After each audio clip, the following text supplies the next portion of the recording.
Harry, we've been talking about how interested Paul is in exceedingly practical, embodied human life, not just in some kind of abstract spiritual realm. And in chapters 5 and 6, to which we now turn, that becomes especially clear. He's worried about issues of sexual morality, and he's worried about the very American issue of how often do you go to court to sue somebody and why. Let's start with the sexual issues. What's got him so All right. Paul is riled up? Paul is riled up at the beginning of chapter 5. Paul is concerned. Yeah. That's clear. And we finally have a presenting issue as opposed to the rather generic language about wisdom and apostleship and everything else in the first 4 chapters. And he tells us at the beginning of chapter 5, it is actually reported that there is sexual immorality among you, of a kind that is not found even among pagans. Maybe, maybe not. Yeah, but For a man is living with his father's wife. Now, what's going on here? Probably not incest with his mother. Not. Probably, I think he would have said that straight out. A widow and been truly of annoyed. his father, second marriage, perhaps. And I think what is motivating Paul's ire here is his Jewish heritage, coming out of a text like Leviticus 18, which stipulates what appropriate sexual behavior is. And Leviticus 18:8 says, "You shall not uncover the nakedness of your father's wife. It is the nakedness of your father." And presumably that's not your mother, specified in another verse. Right. Another wife. Yeah. So this is a kind of behavior that would be prohibited by Torah. Yeah. So despite the fact that Paul will say, and probably has said to the Corinthians, that they are not bound by Jewish Torah, he feels this is a fundamental ethical issue, and you just don't do it. Now, why is it that the Corinthians think they have authorization to do it? And why do they boast about it, even more bizarrely, I think? Right. And I think we find the answer to that question in the next chapter, after he deals a little bit with the lawsuit issue. But sex is on his mind in both of these chapters, 5 and 6. In the purest possible way, of course. Right, of course. Right. But in chapter 6, verse 12, he apparently is quoting a slogan that's current in the Corinthian community. All things are lawful for me. Now, where would they get that idea? Probably from Paul. Him. Yes, exactly. So nothing like solutions to create problems. And the solution that Paul has, as you hinted earlier on in one of our conversations, the solution is Paul's gospel. Look, that they have been called to freedom.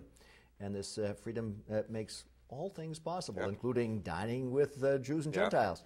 And the Corinthians are hearing this, is that it makes anything goes. Anything goes, or something to that effect.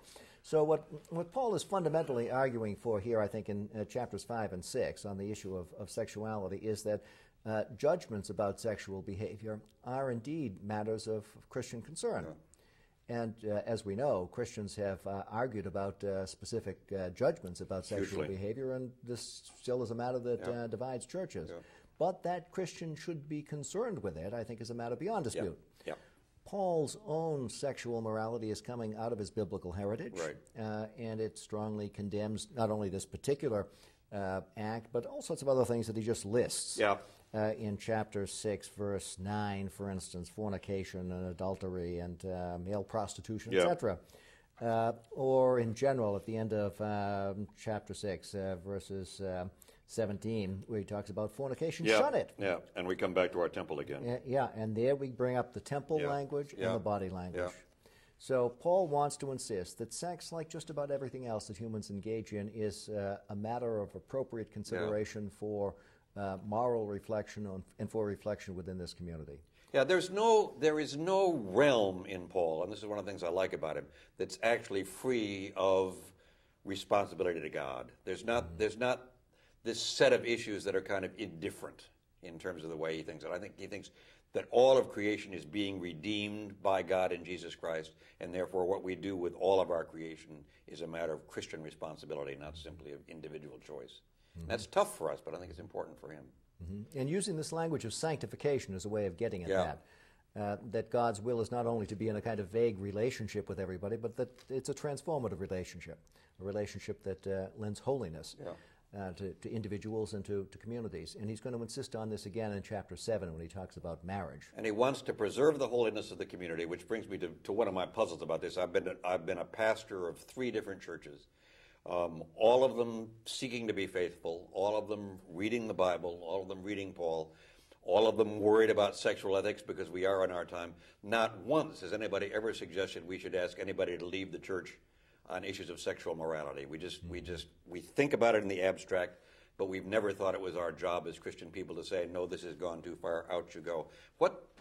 Is there a way that faithful Christian people today can still be worried about church discipline the way he is, or are we simply too Yeah, well, Paul definitely insists, doesn't he, that the guy who's sleeping with his father's wife is to be expelled. Yeah, out he goes. It'd be interesting to know whether the Corinthians took his advice on this point. Exactly. Or whether the guy repents and comes back, who knows? Yeah, and there are some hints in 2 Corinthians that there might have been a big blow-up over this. Indeed. But Paul certainly wants to draw a boundary here, and this has to do with his notion of sanctification and holiness too. And that might be the downside of using that kind of language, that sanctification and holiness usually is something that takes place within certain set boundaries. And so Paul might not be totally faithful to his own gospel here of extending God's grace to everything, and to the redeeming power of God can be at work. Well, I think Paul does hope that God's redeeming power is going to be involved. I think he's not actually condemning this man to hell. No. I think he's removing him from church in hopes that he'll repent and come so that back. his spirit may be saved in the day of the Lord. Yeah, I think this is. But it's a kind of harsh move that most of us would not be content with. Although this raises the larger issue of are there any sorts of ethical issues on which we might want to expel a member of a congregation or take some sort of dramatic action? The place where I think back to it is in terms of race relations, where I'm now living in the South, and there are courageous pastors who lost their pulpits, and I'm sure there are courageous lay people who lost their status as deacons or elders by their insistence that the church needed to be integrated, and that was seen as violating their sense of the white sanctity of that community, and where lines got drawn. So it's very hard. I'm a star of inclusiveness. I wander around the country talking about the inclusive gospel and getting to great applause, especially from moderates and liberals. But sometimes I have to call my own attention to the fact that Paul says there are lines. It's not true that the sanctity of the church allows just anything. Right. This comes home to me as a Catholic with all of the problems that the Catholic Church has had in this country over priestly pedophilia and the failure to take action there. Yeah. And I think the action of the Church within the last couple of years to insist that there are lines you can't cross. That's right. Yeah, exactly. It's an appropriate thing to do. Yep, exactly. It's a matter of discernment from age to age. And it's tough. But it needs to be done. Lawsuits. If this doesn't go well, I intend to sue you, even though we're both Christians, but it seems to me it'll be entirely your fault. What would Paul think about that? He would definitely disapprove, quite clearly. Okay. He tells us at the beginning of chapter 6 that people ought not be going to courts, that they ought to try to solve their problems within the community. This is one of those cases where I think Paul's advice is utterly unrealistic for our environment, but still advice that we ought to take with some degree of seriousness. I think of a lot of my friends, both in dealing with marital issues or dealing with even questions of civil law, who found mediation a useful and important mechanism. The Christians ought to be thinking about ways in which the adversarial situation of a court might not be the best way to solve a problem, and to look for ways that are compatible with fundamental Christian commitments. I think that's what Paul's message says to me. No, I think that's important. I think we do have a tendency more than ever in our communities to assume that the solution to any problem is to find someone to blame and then sue as quickly as we can. And in some ways, litigation has taken the place of theology for us. We no longer ask what God's doing. We try to figure out who we can blame and get money out of. And I think in an odd way, Paul, not knowing that world, nonetheless anticipates it and says for Christian people, back off a little bit and see if there aren't other ways that would be faithful that are equally appropriate. What do you make of Paul's remark, do you not know that we are to judge angels? I leave that to your extraordinarily great wisdom on this matter. I don't look forward to it. I have a hard enough time judging humans. I suspect when the angel thing comes, I don't think myself. This is one of those moments where we realize that we think we know what Paul's world is like, and we don't really. I mean, it's not the only place in this book where angels pop up in places we wouldn't have expected. In 1 Corinthians 15, people are being baptized for the dead. I mean, we think that he sounds kind of like a rational 21st century Protestant or Roman Catholic, and we kind of know how it works. And then we suddenly realize there's a whole spiritual world out there in which he also lives, and we have hints of it. But the things he gets up and thinks in the morning, we have only hints of. One of them is there are those angels up there. And it's eschatological language again. It's back to being chosen, what you started with. We are the chosen people. We are so chosen that finally we will even be called upon to judge angels. If you're that chosen, you better be saintly, sanctified.